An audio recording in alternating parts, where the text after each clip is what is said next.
Hickok 45, and I'm going hunting with my Browning BLR. Hunting for red plates. Got one. Let's try another one. Oh, didn't get around then.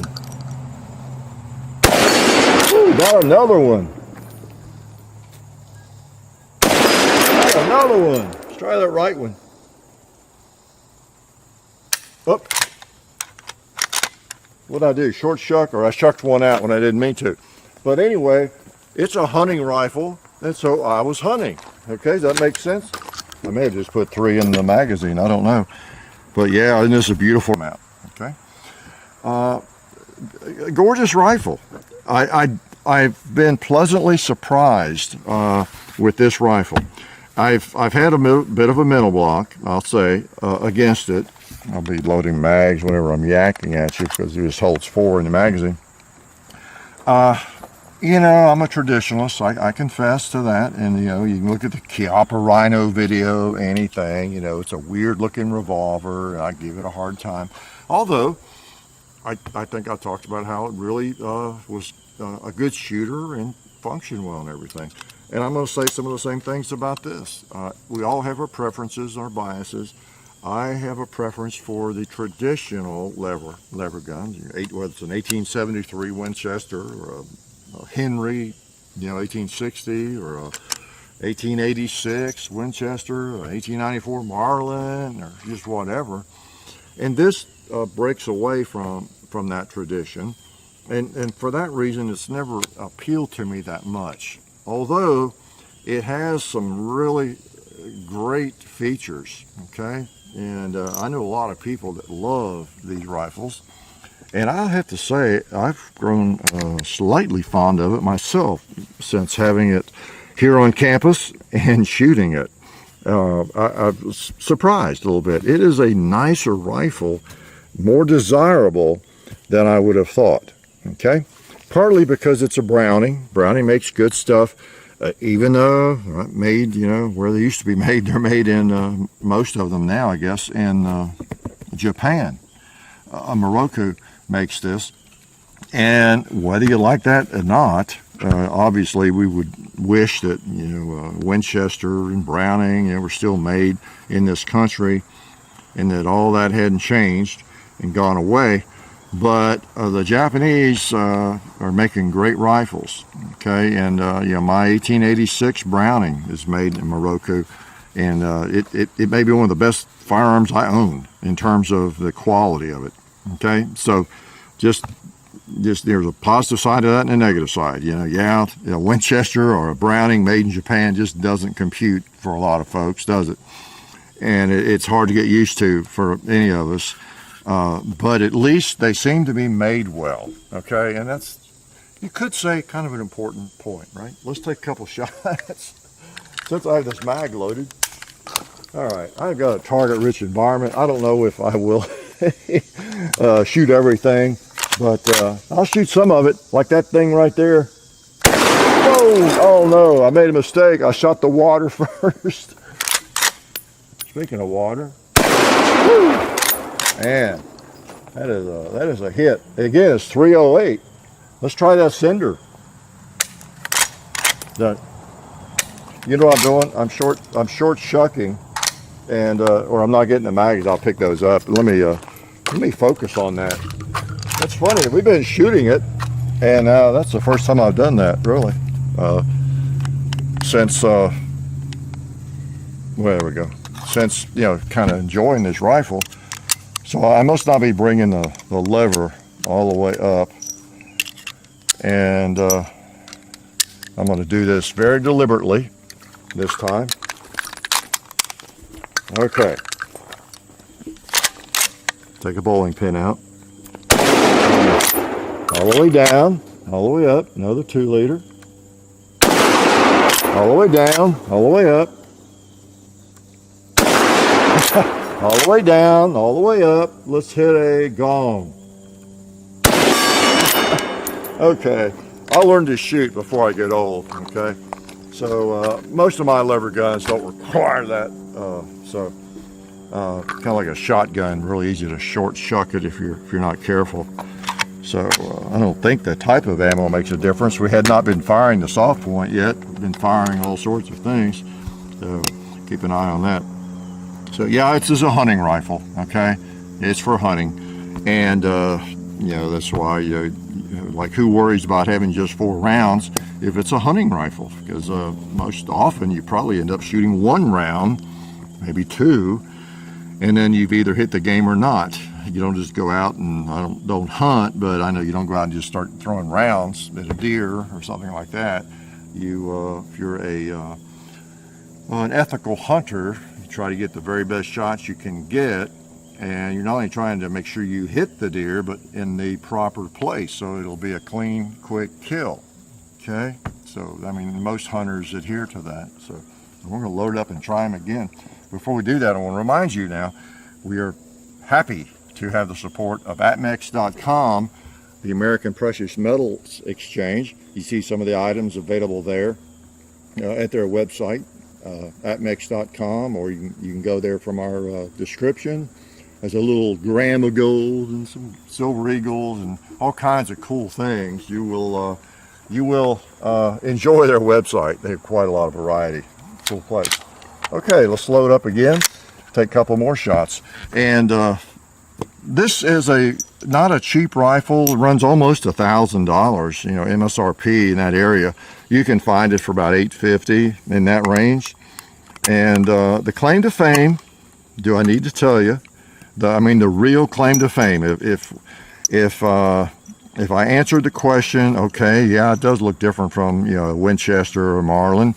Why? Well, why does it have this magazine like this? Why do you have a magazine? Where's the tube? You know, well, most of you know that answer, don't you? But some of you probably don't. Same answer that you would have for the 1895 Winchester. It used a magazine like this. Well, not exactly like this.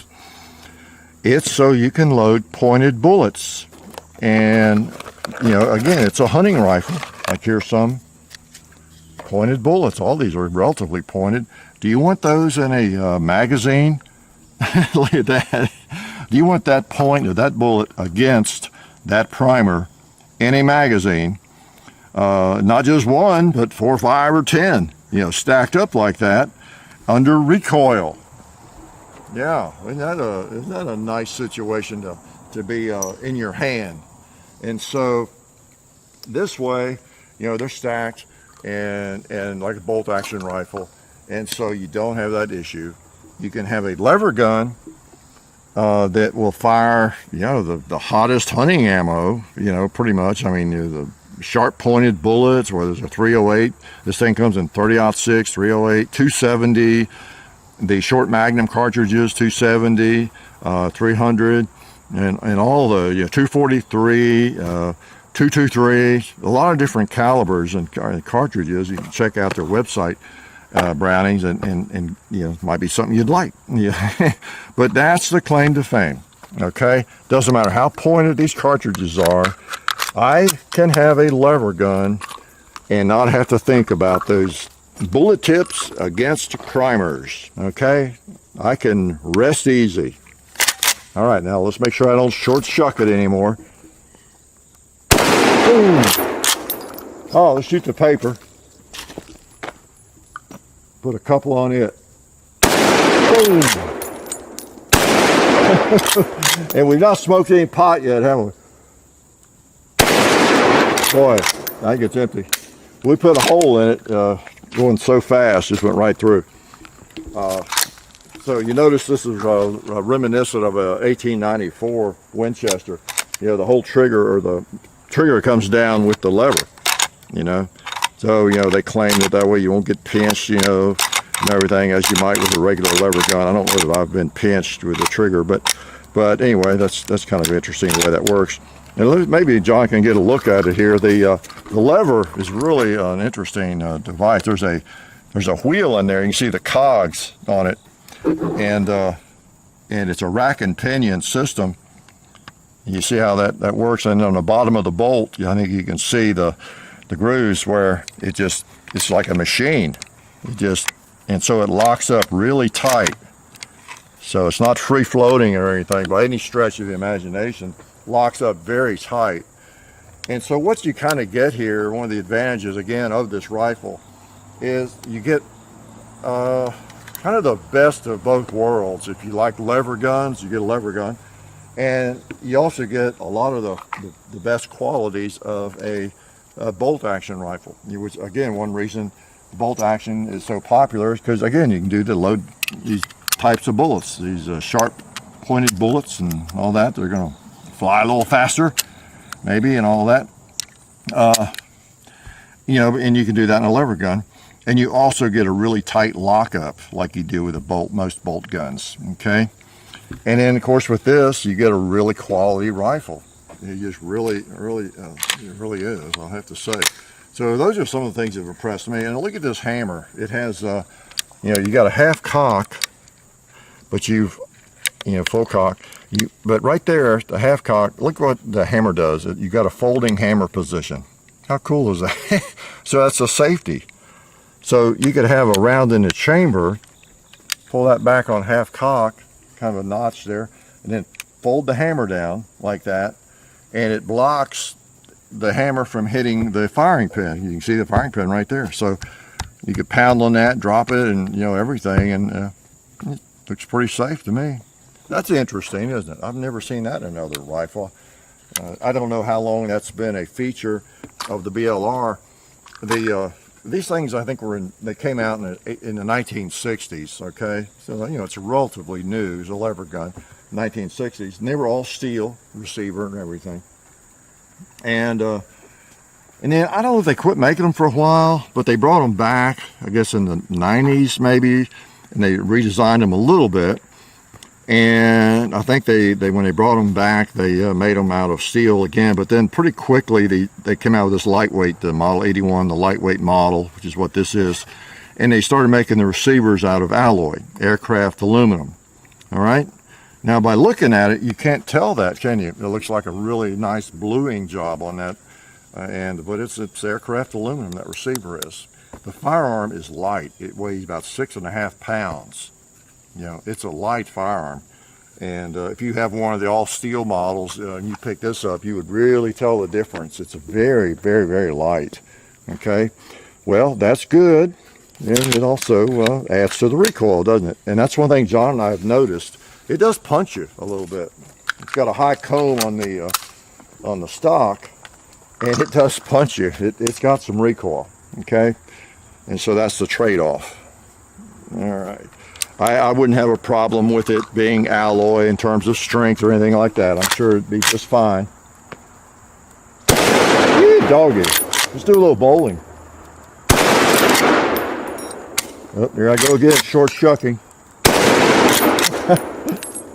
Click. You know, it is alloy, and that's a turnoff to some people. Some people would rather have a steel receiver, probably a lot of folks. So just to let you know that. Let's start at the front here. Yeah, you got a nice little bead sight. You got low profile sights. Right out of the box, the sights seem on, and you got a pretty good sight picture.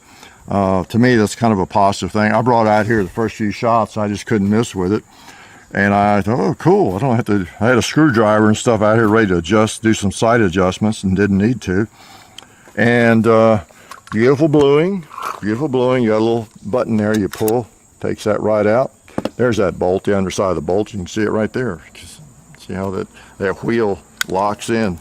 Like a cog wheel, rack and pinion. The bolt's a rotating bolt. It locks up really tight. You got that hammer with interesting folding thing. You're, of course, drilled and tapped for a scope. A lot of people would put a scope on this rifle. You know, I'm not a fan of scopes on lever guns, but this is kind of a modern lever gun, and it's okay.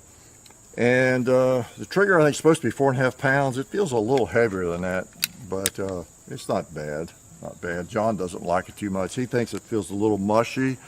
I don't know. You know, it is a little bit heavy for a hunting rifle, maybe. Checkering appears to be cut checkering. It's pretty nice. That wood's beautiful. It's American walnut, as I understand. And what else about the thing? It's got a nice big stock. I'm not motivated to put a extender on this. It feels pretty good. So what else about it on that term? I'm giving you kind of the pricing on it. And this feels solid. I can imagine one. I've never fired one of the all steel models, but I mean, it really feels good and solid, because this one feels solid and it's alloy. Let's put some more ammo in and shoot a couple more times and see if there's anything else, any other lies that I can tell you about that I forgot to tell you. This would appeal again to hunters mainly. It is definitely low capacity, although I would buy an extra mag. I had a Browning, what was it, the semi-automatic BAR, they called it, and they still make that. Not the military BLR, but, and I remember I had an extra mag or two for it, because it just held 4 or 5 rounds. I don't know why I traded that. That was a nice gun. I think I traded for $1,000, or sold it so I could buy $1,000. But pretty nice, pretty nice. I think the thing that I'm most impressed with is just the quality of it, and it feels good on the shoulder, and it's not hard to hit with. Watch me miss now.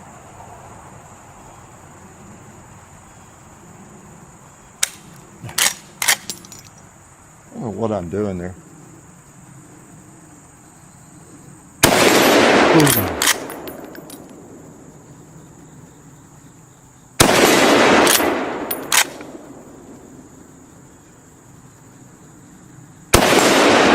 It's hard.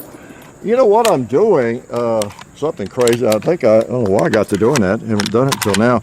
Actually, I'm getting around in the chamber, and I don't know, maybe not fully seated or something, because I'm dropping real round on the ground or jacking them out. It's a little bit of a light primer strike, maybe. Maybe I'm not getting just the opposite. I'm not getting the lever closed totally or something. Keep an eye on that. Seems like when I do it with vigor, I don't have that trouble. I'll try it again. But yeah, I am impressed with the quality of it, and I'm not sure why this is doing this. I just cleaned it. If we've been shooting it, maybe that's a problem. There's too much oil in there or something. But I did run a snake through it. There we go. All right. I wonder if it's just doing it with the soft point rounds or something. Shouldn't be any issue with that. Sometimes if ammo is longer, if it's different, if the bullet is seated differently, you could get some kind of different reaction. Getting the magazine in there good and tight, obviously. All right, bowling pin. Okay, definitely got one in the chamber.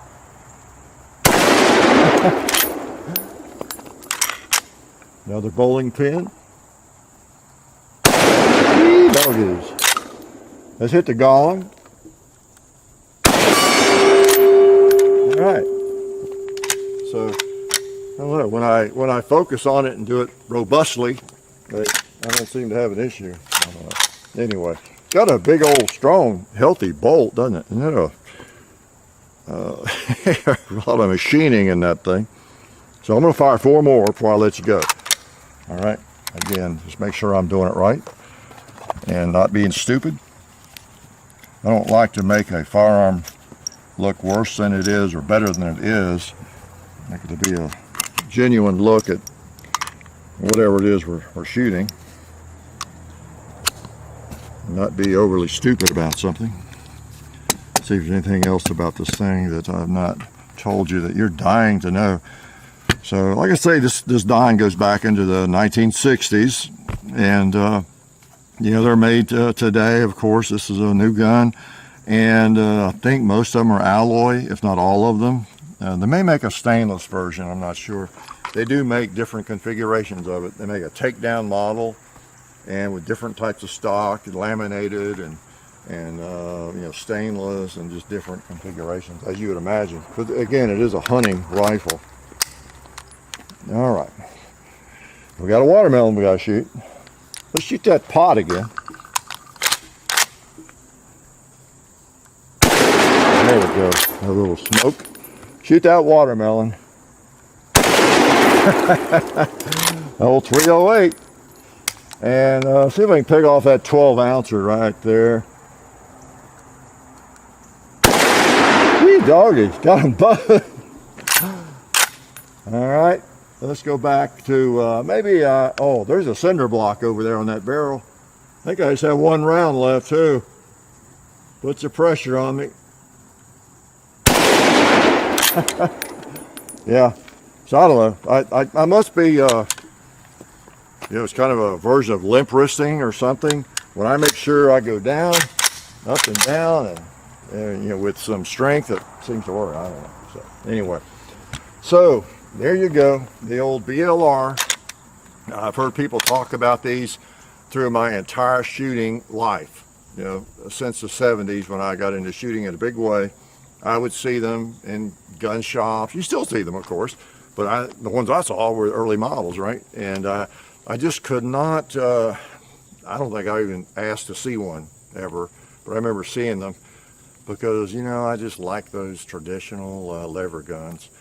But if you think of it, I guess, a little differently, come at it from, okay, do I want this or do I want a bolt action rifle to hunt?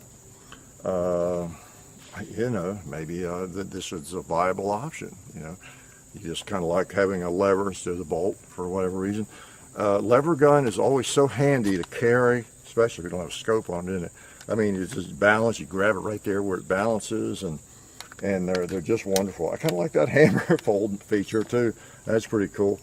Nothing like a lever gun for being handy and just convenient to carry, just to grab it. And they're usually kind of thin and not awkward to get a hold of usually. So that's kind of where I would put it in terms of just comparing it with a bolt action rifle. And as far as the negatives, I don't know about, you know, not getting a round to fire, what that's about. I don't know, because when I do it with strength, it seems to work okay. I don't know what that was exactly. You might have ideas about that, but it just I didn't have that issue until recently here. And negatives, it's just not traditional to me. I prefer the traditional lever action designs, but then again, if I want to be able to shoot a 308 or a 30-06 out of a lever gun, there's my baby. Yeah, so it does that. Made in Japan would be a negative for a lot of people. Positives, yeah, like I said, it gives you most of what a good bolt gun will give you. And it seems to be really well made. Button rifling, air gauged. They have a reputation for being really, really accurate. And for all those reasons I talked about, the good strong bolt lockup and attention to detail and good sights. So might be something you'd want to think about if you're looking for a hunting rifle. You know, just if you've never seen one or even knew about it, there's a little bit of information about it. Browning always has good finish too. You know, the wood and the bluing, they always make a beautiful rifle, no doubt about it. I really prefer kind of an oiled wood rather than all that smooth, well, I should call it varnish or whatever, but still it's pretty and the wood's pretty. So the Browning BLR, there it is. It's kind of my take on it, and appreciate y'all coming around and watching. Life is good. Oh yeah, that's better. This is a great gun for defense. Oh hey, didn't see you guys there. While I've got you here, I want to remind you of our friends over at Talon Grips and Ballistol. Talon Grips makes grips, can you believe it, for all different types of firearms. You can get rough texture or more of a rubberized texture. It just sticks right on there. You know, really affordable, really cool option to improve the grip for your handguns or rifles. So please check them out at talongungrips.com. You'll be glad you did. And also Ballistol. Dad has been using Ballistol for many years. It's a cleaner and a lubricant, and it's non-toxic. It works really great, and we're happy to have them on board since it's been a part of our shooting endeavor for a very long time. So go to ballistall.com, talongungrips.com, and also while you're out there, I'm juggling all these things here. Also, while you're on the internet, please do check out our other social media like Hickok45 on Facebook. There's also Hickok45 on Twitter, The Real Hickok45 on Instagram. There's a John_Hickok45 on Instagram where I do some things. There's Hickok45.com. You can find us also on Gunstreamer. So check out all that stuff and then watch more videos.